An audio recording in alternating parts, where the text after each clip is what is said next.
Hello again, I am Professor Sudhir Bisht from Delhi Technical Campus or DTC, a prestigious institute imparting MBA education under Guru Gobind Singh IP University in Delhi. This is a lecture for the students of MBA fourth semester for their subject Business Marketing or B2B Marketing, as many students like to call it.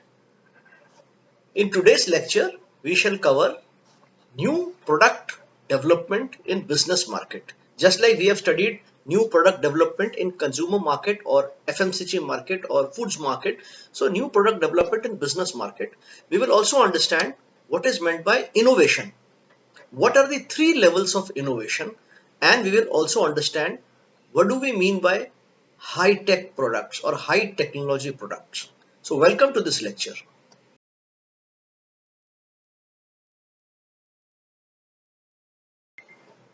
Let us now try to understand what is the classification of new product. Okay, so a product that is new to the company and is new to the market is a new product. Once again, if any product which is new to the company and to the market, it's a new product. Now we will divide this into five categories. First is, and these are mentioned in this slide here, products that are innovative and are new to the world. Innovative and new to the world. First time they are being introduced in the entire globe. An example could be Continental Oil. Continental Oil, it was a trust which was broken up into many oil companies in the US. Continental Oil, it built the first filling station or the petrol pump or the retail outlet. You can call it anything. Petrol pump, filling station, retail outlet, anything. In 1909, 1909, one of the companies of Continental Oil also was the first to market propane gas to various offices and homes for heating and cooking. So you can say petrol pump or petrol station introduced by Continental Oil in 1909.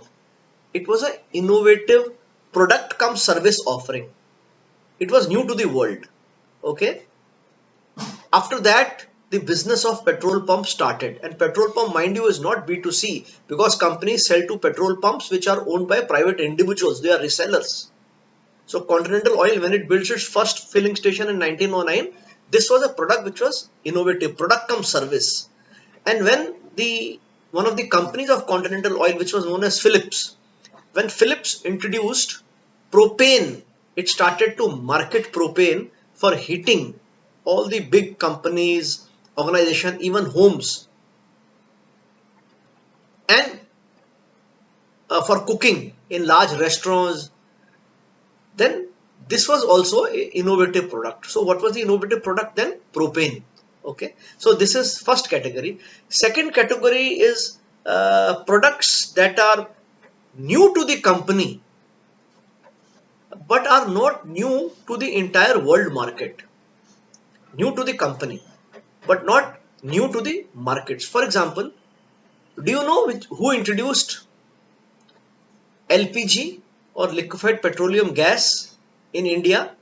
It was not Indian of Indian Oil. In fact, in 1955 in Mumbai, Burma Shell, Burma Shell later on after nationalization became BPCL. Burma Shell company, oil company, it introduced LPG in India in 1955. You know what was the name of the brand? It was called Burshane. Burshane. Indian from IOC came in 1965, and today Indian is a household name. So we can say Indian was a new product, okay, which was new to the company but not new to the market because Burshane was already available. It is an entirely different matter that when Indian was introduced, it made so rapid forays into the households that it became a number one. People think still that Indian and LPG are synonymous. So this is the second example, products that are new to the company but are not new to the market. Third category is revisions or improvement to the existing products in the existing markets. Once again, revision or improvements to the product in the existing market. Existing products are revised or improved in the existing market. In India, till 1994, petrol or MS, motor gasoline, it is also called MOGAS in the US, motor gasoline. MS is motor spirit in India. Motor spirit, it contained high quantity of lead till 1994. What does lead do in a petroleum product? Lead is an anti-knock product. If there is a petrol which was without lead, it used to give a lot of knocking sound. With the introduction of lead, the knocking reduced substantially. But lead also caused cancer. So in 1994, low lead petrol was introduced. So it was an improvement over product prior to that. In 1995, unleaded petrol was introduced in metro town, and the country became, our country, India, our motherland, became lead free. Only lead free petrol country, first country in the subcontinent which became completely lead free by 2000. So instead of lead, what was used? ETBE, ethanol, I think stuff like isobutanol, TAME, lot of products, trimethyl pentane. All of these have a octane value of 100 or more, and they are blended with unleaded gasoline or unleaded petrol to replace lead, because lead has anti-knock properties. So all these substances, ETBE, ethanol, isobutanol, or trimethyl pentane, all of these have anti-knock compounds. So that replace. So this is revision or improvement to the existing product in the existing market. Fourth classification of new products is addition to the existing product line with additional markets. Addition to the existing product line. I want to give an example of Castrol. Castrol introduced a lubricant called Castrol Edge. Okay, and Castrol BP Castrol now. So it's an advanced full synthetic oil. It's not a mineral oil. It is a full synthetic oil. It was added to the line, already existing product line of Castrol in 2000, around maybe 2001, 2002, and it was done for big manufacturers like Jaguar Land Rover or Aston Martin, because these companies with their superior engines, car engines, wanted a very superior engine oil, which was, so a full synthetic oil was offered to them by Castrol. So that's why I say Castrol in the field of lubricants is the greatest company in the world. At least in automotive fuels, one of the greatest. For example, in industrial lubricants, ExxonMobil may be the greatest, So in my view, but in automotive sector, Castrol is the number one. Okay. For example, in India, for railroads, Indian Oil has got some tremendous tremendous varieties of lubricants, right? Or for the Indian Army. So addition to the existing product line. There is already a product line of Castrol. You have added one more product to this line, but for additional markets. And what are the additional markets? Jaguar Land Rover and Aston Martin. And fifth classification of a new product is when you introduce a product with substantial cost reduction, but without reduction in performance. Being a man who has served oil industry for 16, 17 years, maybe 20 years, so I'll again give you an example of a lubricant. See, when Standard Oil, Jersey Standard, it introduced an oil called Uniflow motor oil. Uniflow. When did they introduce it? I'm not so sure, but perhaps in the 60s or 50s. And this was the first multi-grade motor oil. Multi-grade means, see, oils have viscosity grades, engine oils. So you will find SAE 20, that means its viscosity grade is something, SAE 40. So what used to happen is during winters and summers, truck manufacturers or motor manufacturers recommended different type of oils. Okay, different type of oil. So oils have to be changed. But with the introduction of multigrade oil, multigrade motor oil, there was no need to replace the oil when it froze, when the conditions were freezing conditions or when the temperature was very high. So it substantially reduced the cost to the eventual consumer, but the performance was not reduced. Okay, so it how did it reduce the cost? Because it eliminated the use of summer and winter grades of engine oil. So these are the five classifications. I have mentioned them here. I hope you have understood it. According to a study done by Harvard Business School, led by Professor Clayton Christensen, there are over 30,000 new products which are introduced every year. 30,000 new products. And the studies reveal that 95% of these products fail. So 30,000 new products are introduced every year and 95% of them fail. So it is very essential to understand, why do products fail? What are the factors responsible for failure of new product? So Professor K.K. Havaldar, in his book Business Marketing Case Study, he has mentioned five reasons which are responsible, five factors responsible for failing of new products. First is, new products do not satisfy the needs of potential customer. Once again, new products do not satisfy the needs of potential customer.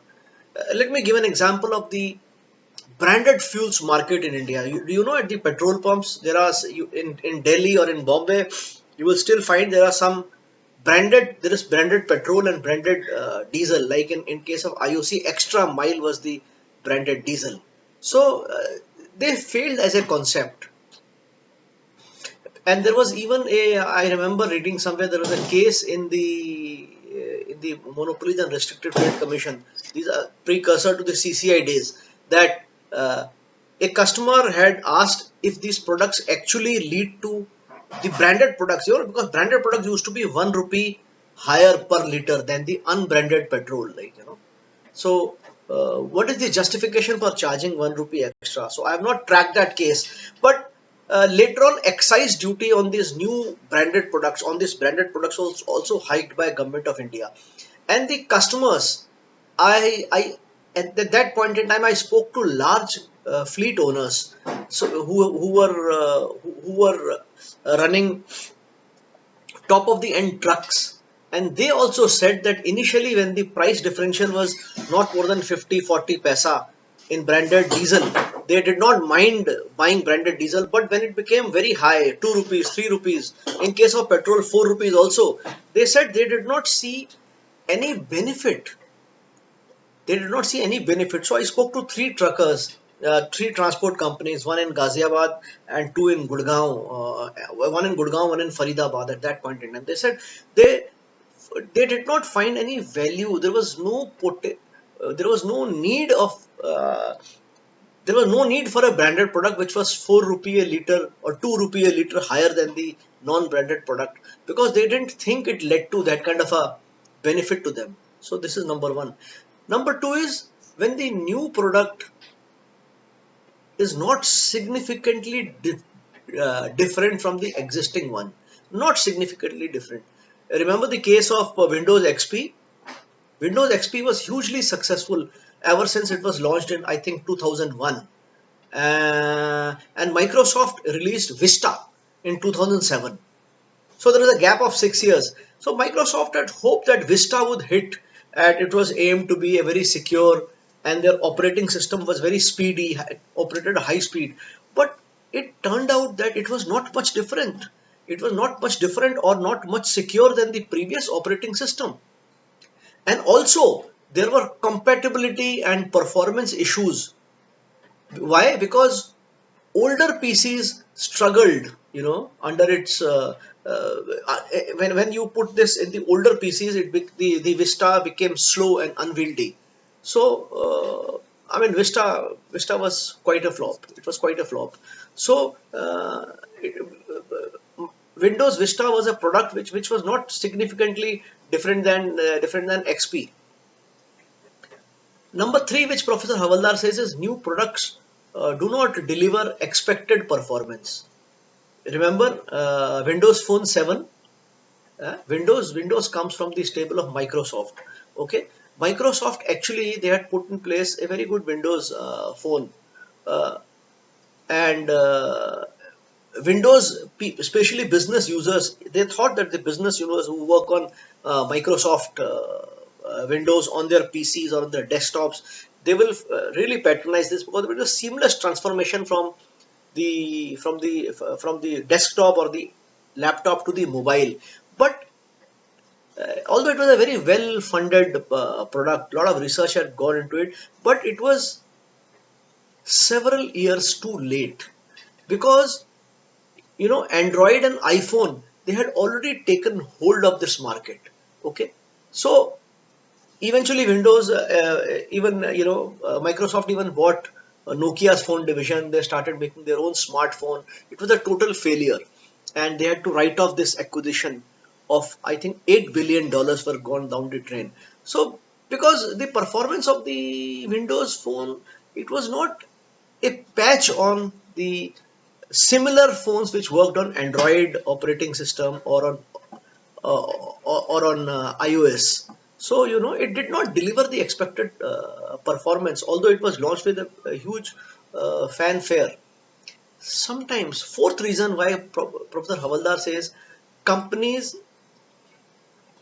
which have a good product, but the product development process is slow, okay, and their product is easily can be easily copied by competitors. Although the competitors may not have that product development skill, but they are very effective in marketing. So you come out with a new product, for example, like the Chinese manufacturer, when they entered the high tech space, what were they doing? They were copying big companies from other countries.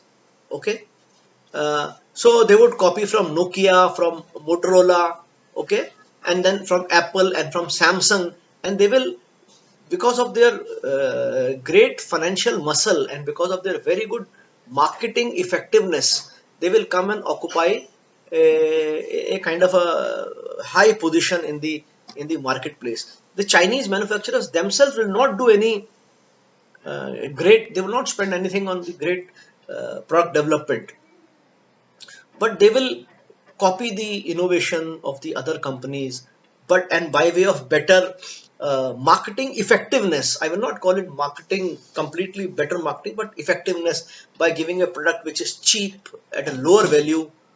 They will take they will make the new product of the giant company appear like a flop.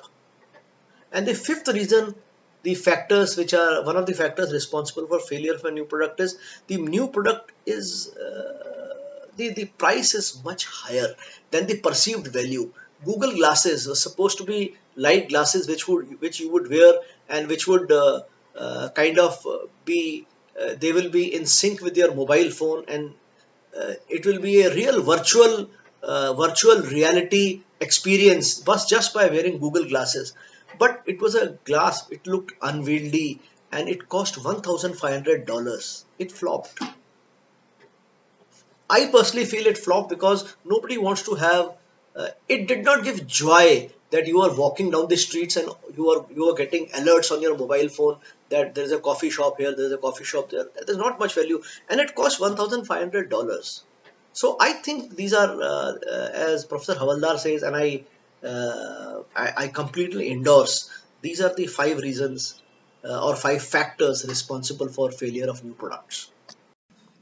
Okay, now that we know what are the factors which are responsible for failure of new products, and as the Harvard Business School study reveals that 30,000 products are launched every year and 95% of them fail.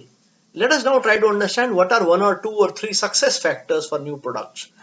And Professor Havaldar says that first factor which is responsible for success of a new product is product superiority and uniqueness, superiority over the existing products or over competitiveness. To give you an example, I found out in the construction industry, which is a typical B2B industry, JCB India has a backhoe loader which has got 80% market share in India. It's a runaway success since it has been launched in 1980. So, what are the benefits of this new generation machine? It led to 20% lower fuel consumption. Ladies and gentlemen, 20% fuel consumption, lowering 20% fuel consumption is a major factor in the success of JCB backhoe loader. What are the technologies they have adopted? Do they have a patent on it? I don't know. But did other companies try to catch up? Yes, they tried to catch up, but then by that time they had gone far, they had gone way beyond the stage of being caught or being matched by the competitor. So first is product superiority and uniqueness. Second is market knowledge and effectiveness. I'll continue with the example of JCB and the JCB backhoe loader. JCB has 57 dealers and 430 outlets across India. Mind you, JCB is not a B2C company, it's a B2B company. For a B2B company to have 430 touch points is very large, and it has trained service engineers, and the company provides the best after sales supports to its machines. Also, the machine offers best return on investment to the customers. So the salespeople go and explain to the contracting to the manufacturer to the construction companies how their ROI will increase if they buy a JCB. Not only that, they have they offer the best resale value for the old JCBs. So they have JCBs which are more than 3 years old, more than 8-year-old JCBs. They also have a leasing service. So market knowledge, they know their customers intimately and they're very effective. They have capacity JCB of various capacities for various customers. Third factor is technical and production capabilities. I will stay on with JCB. See, JCB introduced backhoe loader 35 years ago, and it has now expanded into uh, a product range over 45 models of construction equipment, 45 models across 8 product categories. So if there are 8 product lines, the product line length is 45. They have a plant at Ballabgarh, which is in Haryana, not too far from Delhi. It's, I think it falls under National Capital Region (NCR). The Ballabgarh factory is the world's largest factory for backhoe loader. It is also the headquarters of JCB India. So their technical and production capabilities are unmatched.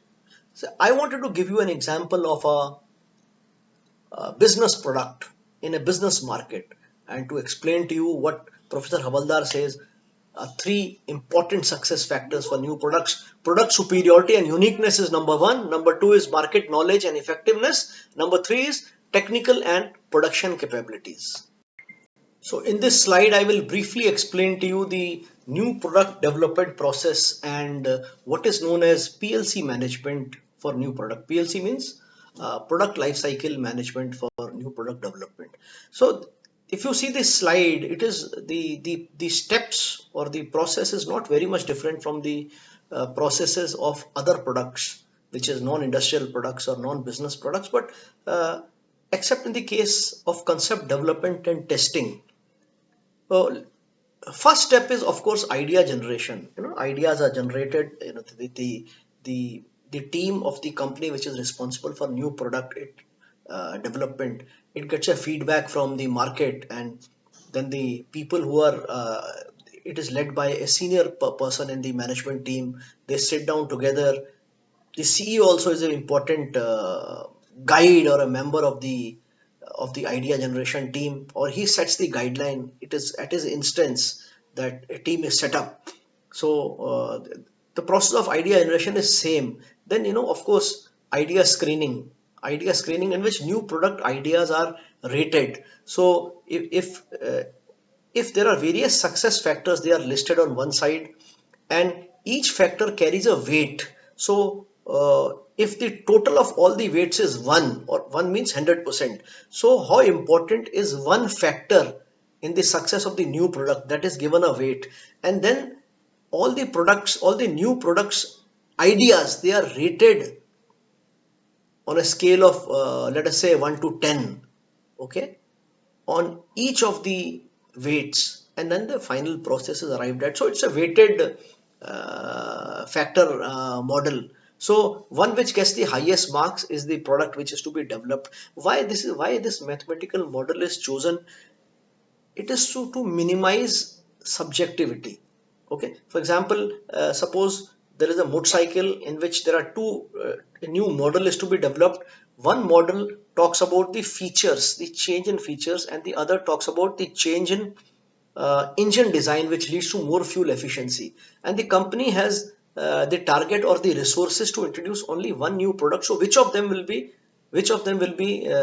introduced? So you will weigh down, you will give a weight to all the factors. You will give what is likely to be the sales of the new product.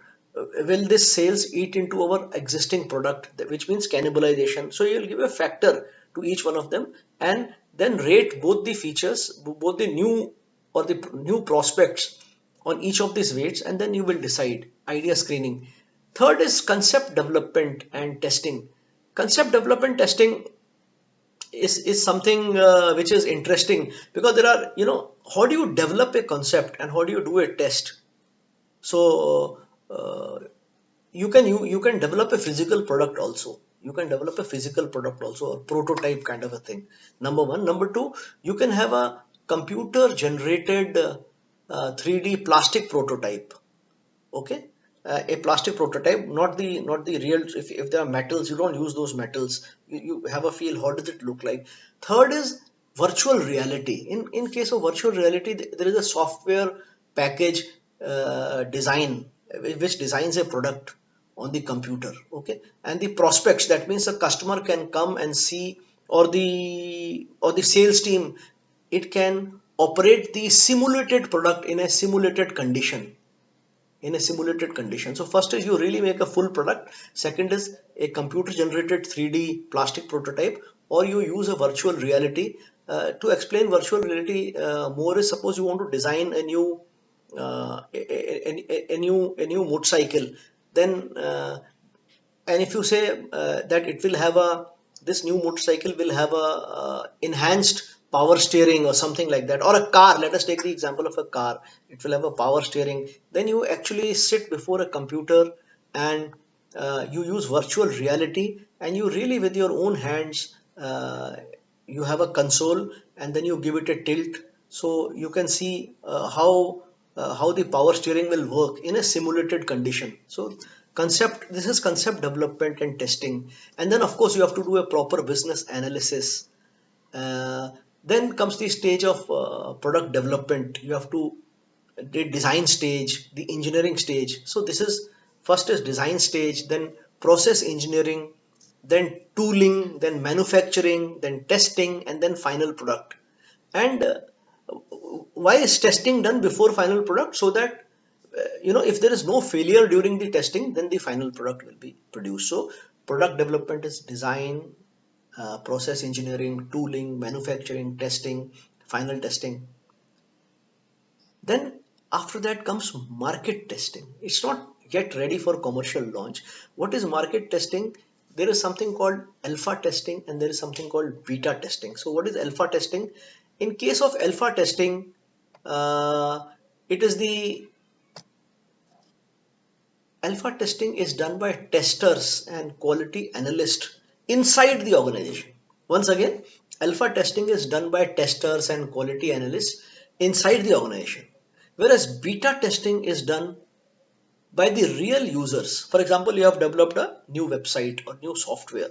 So the real users will test it and they will tell you they will tell you how is the product. So there is a difference between alpha testing and beta testing. Sometimes you will see that there is a website it is in the stage of beta test.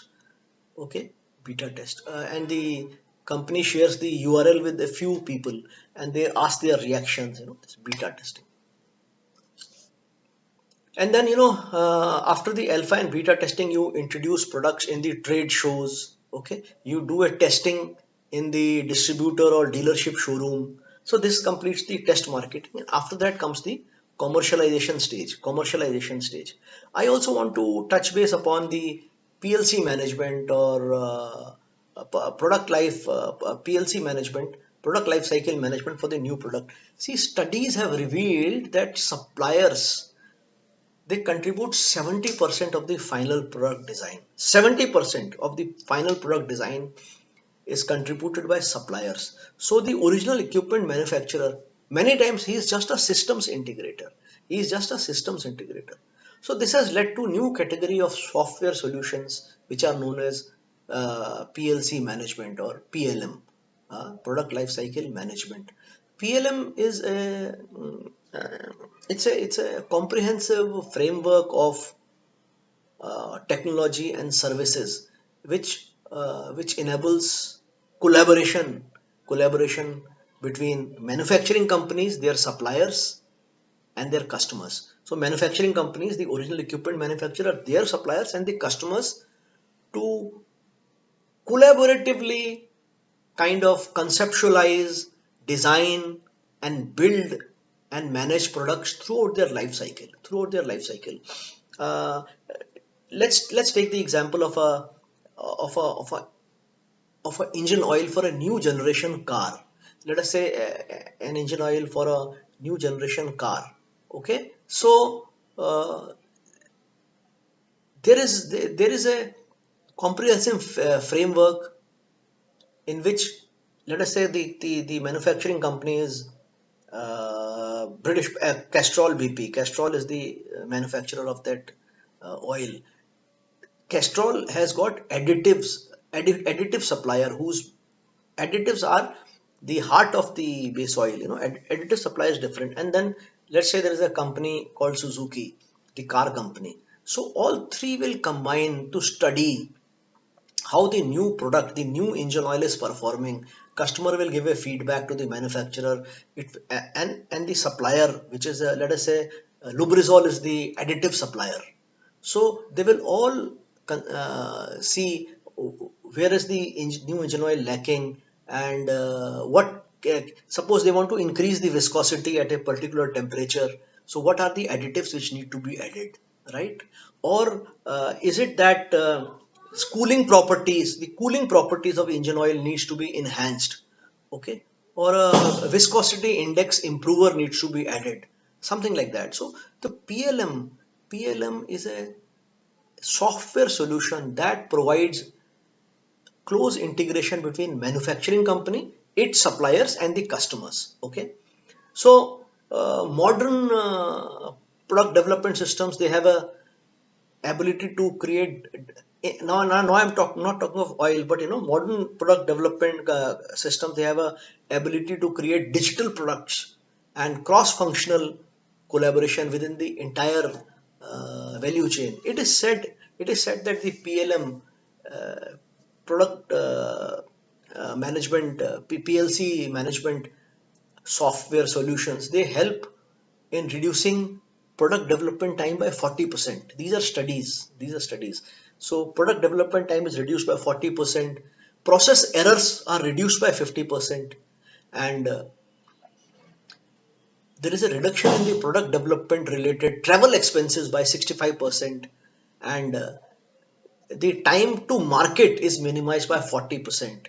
I have included a slide, the next slide in this, so you can freeze your YouTube video there and read more about it in the next slide.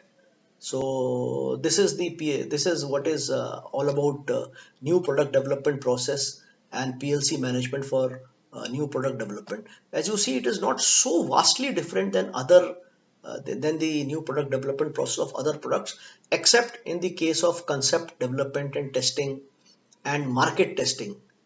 Most important point is here, in market testing there is alpha testing and beta testing, and I've explained to you, alpha testing is within the organization and beta testing is with your in your distributor's premise or with a select customer.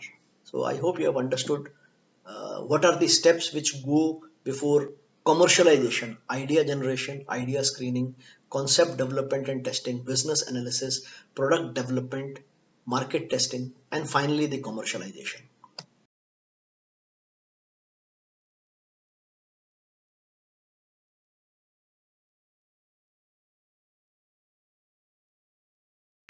Let's now talk about innovation.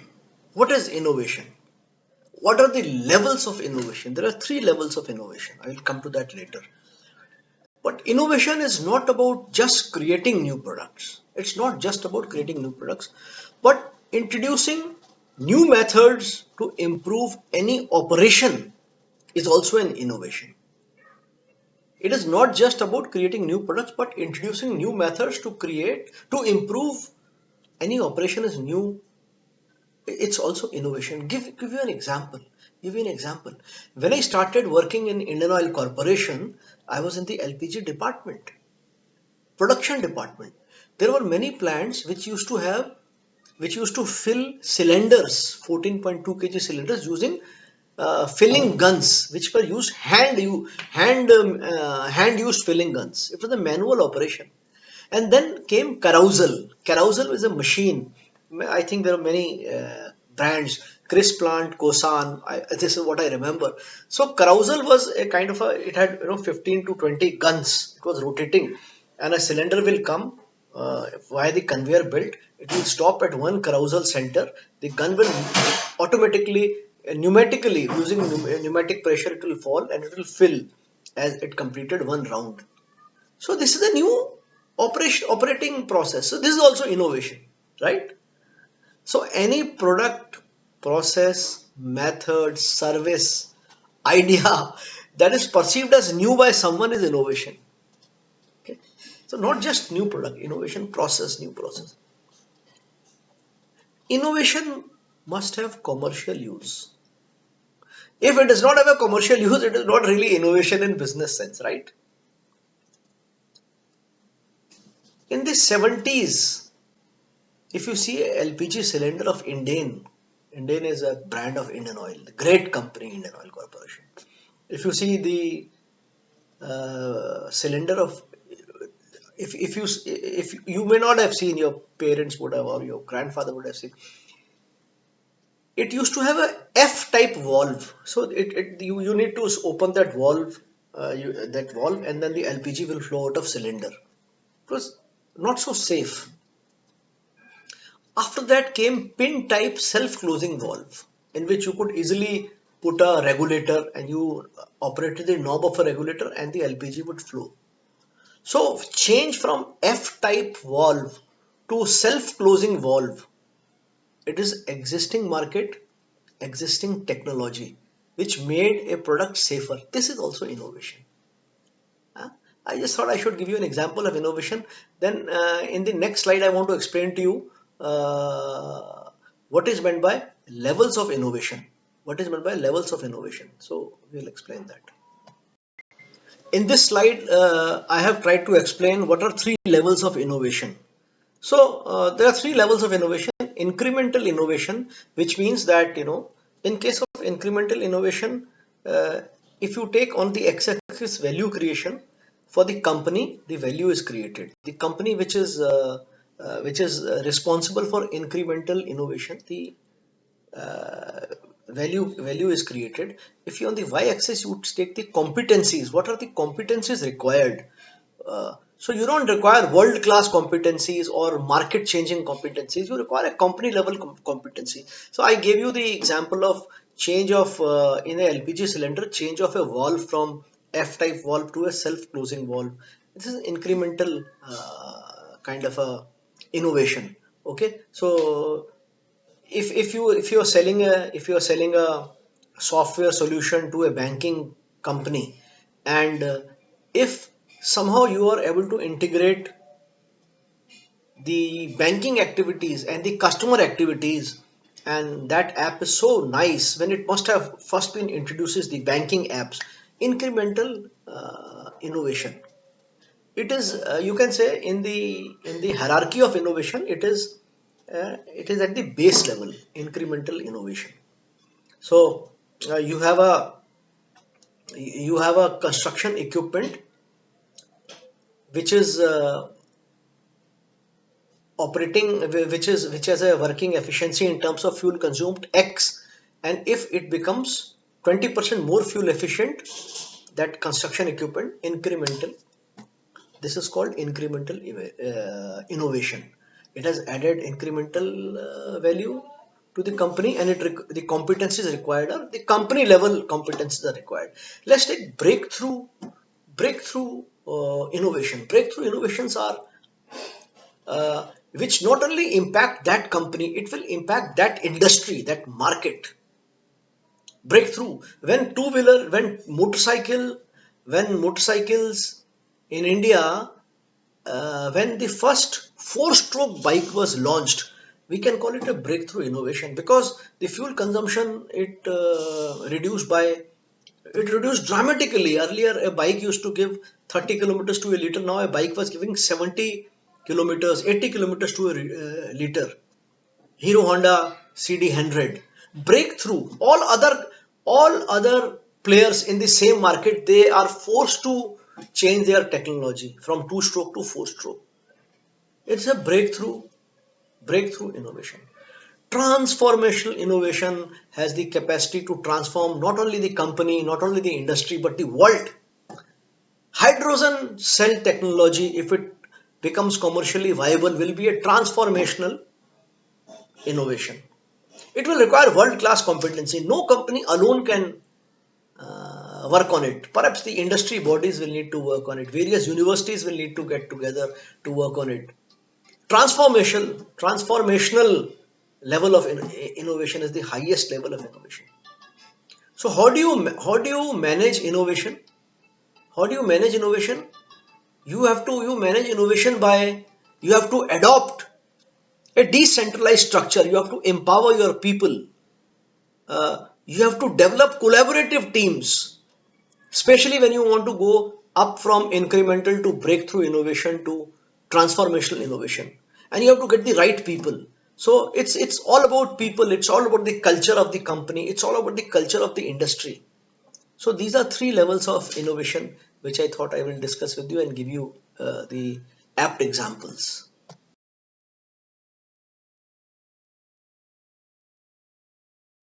Okay, what is meant by high tech or high technology?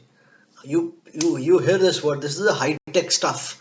What is meant by high tech? High tech is an abbreviation for high technology. It is a generic term which refers to I can say, a broad range of industrial classification and innovations. Innovations. So recently, a study was conducted, was funded by Workforce Information Council, and it has identified that industries which has high concentration of workers who are trained in STEM.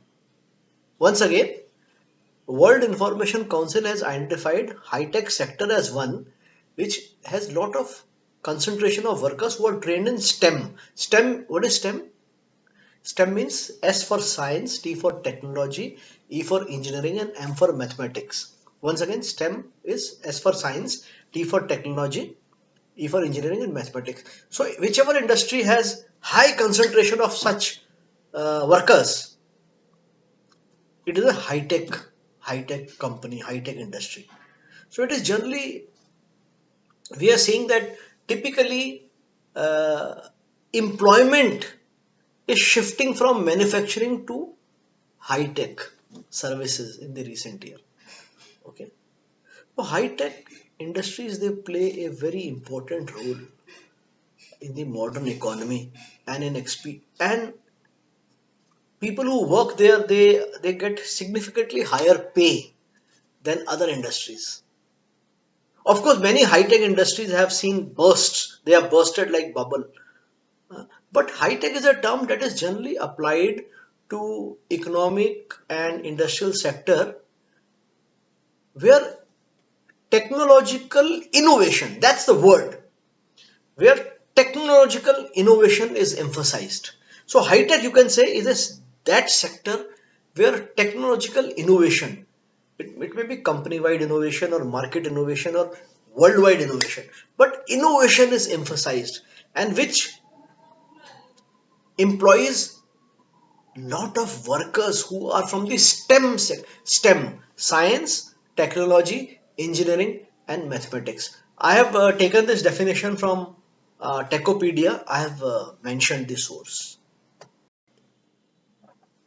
What are the differentiating characteristics of high-tech marketing or high technology marketing? First is the high technological uncertainties. Will the product function as promised? Suppose the function product doesn't function eventually as promised. Will the promised delivery be met? You have a new product, okay, uh, but your suppliers have not been able to deliver the necessary ingredients.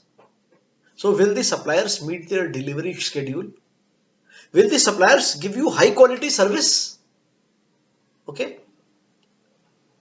you have bought a high tech machine which is able to reduce your excavation time by 60%, but that machine breaks down.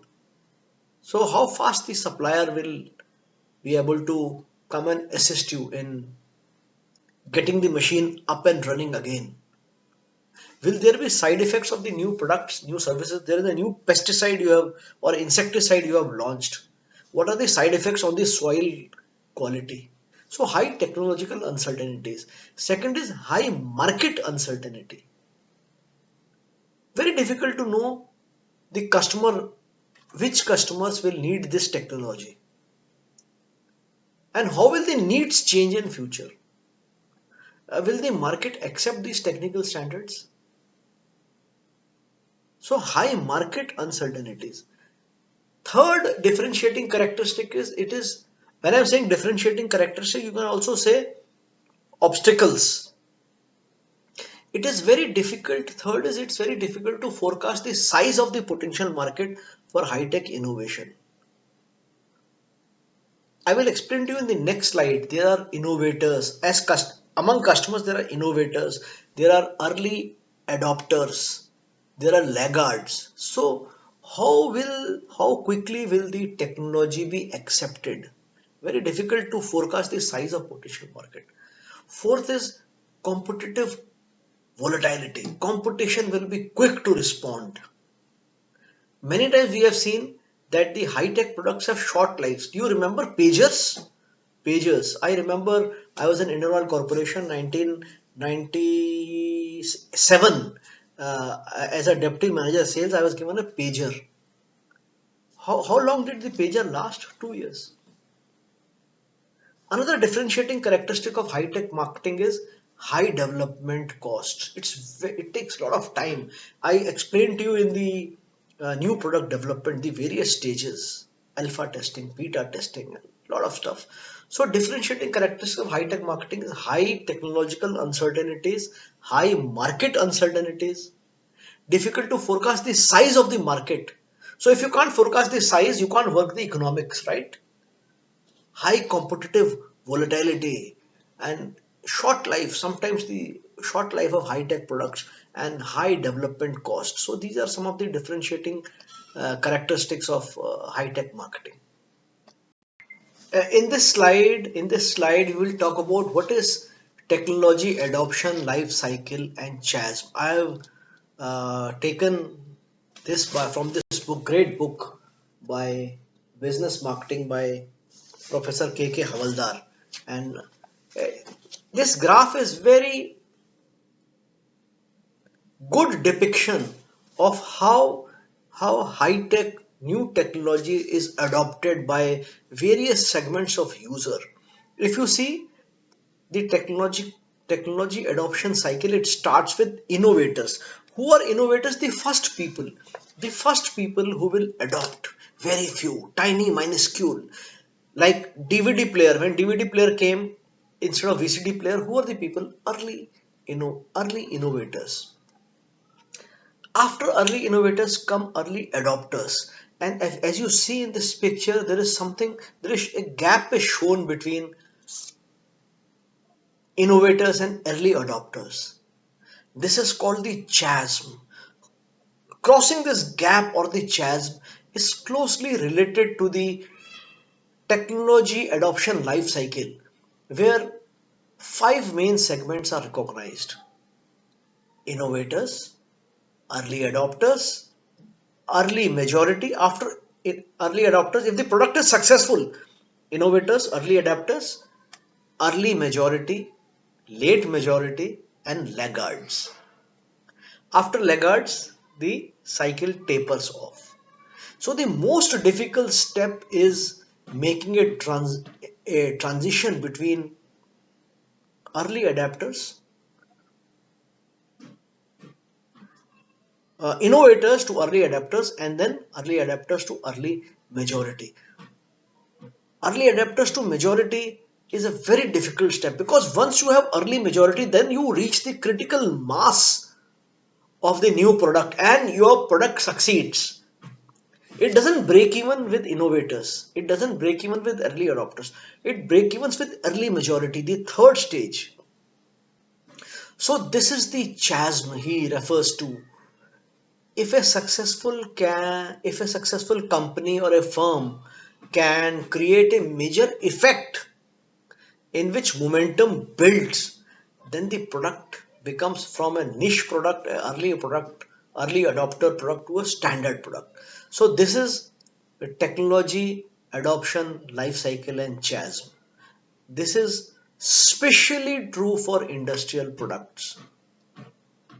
If you have, coming back to construction industry, if you have developed a machine, if you have developed a machine which has an efficiency which is, let us say, three times the efficiency of another machine which is excavating the land, but the price also is very high. Price also is very high. Suppose the price is twice as much as the current industrial offering. So only few the innovators will adopt it. Very few early adopters will adopt it. But once people start to know by word of mouth publicity, when people start to know that although this machine's price is two times as high or three times as high, but its efficiency is five times more in terms of reduction of time, in terms of reduction of fuel or consumables, then it will hit the early majority stage. What are the important lessons for an industrial marketer? If the product cost is high, acquisition cost is high, can you come up with a financial lease option? Can you come out with an option of leasing the product instead of selling the product? So you have to develop a strategy in line with the technology adoption life cycle, and you have to cross the chasm from innovators and early adopters to early majority. So in this final slide, we will understand what are the unique natures of high-tech marketing. So first of all, normally high-tech marketing strategy, unique nature of high-tech marketing strategy. You have to target a niche market. I was reading from the book that do you know that ebook, electronic book, what was the market for electronic book? The electronic book market started with a manual for for aerospace. So the manual of a aircraft, all the troubleshooting things and every maintenance, everything, it was contained in an e-book, so that the engineers and the technicians and the pilot and the crew does not have to carry the voluminous physical books. So niche market was like that. See, from there, ebook has grown so big, right? But it starts with the targeting of a niche market. Then you have to plan. Second is you have to plan the whole product properties across the entire cycle. As you know, there is a basic product, and there is a uh, augmented product, and there is a potential product. So you need to plan all stages of the product. For example, if you take the case of uh, dish TV or DTH, direct to home of Airtel, so whole gamut of properties of product properties are there. So first of all, there was just a normal normal dish and the set-top box, and then Android set-top box, and then the offering in terms of services by giving Netflix free if you have a if you buy a Airtel set-top box, something like that. So this takes us to the third unique nature of high-tech marketing strategy. You need to develop partnerships. As I said, 70% of the new products in industrial market, in high-tech market, are developed by suppliers. Most of the times, original equipment manufacturer is just a he is just a integrator. So you need to develop partnership. Then you need to develop a unique positioning strategy for your product, because a high-tech product, you cannot go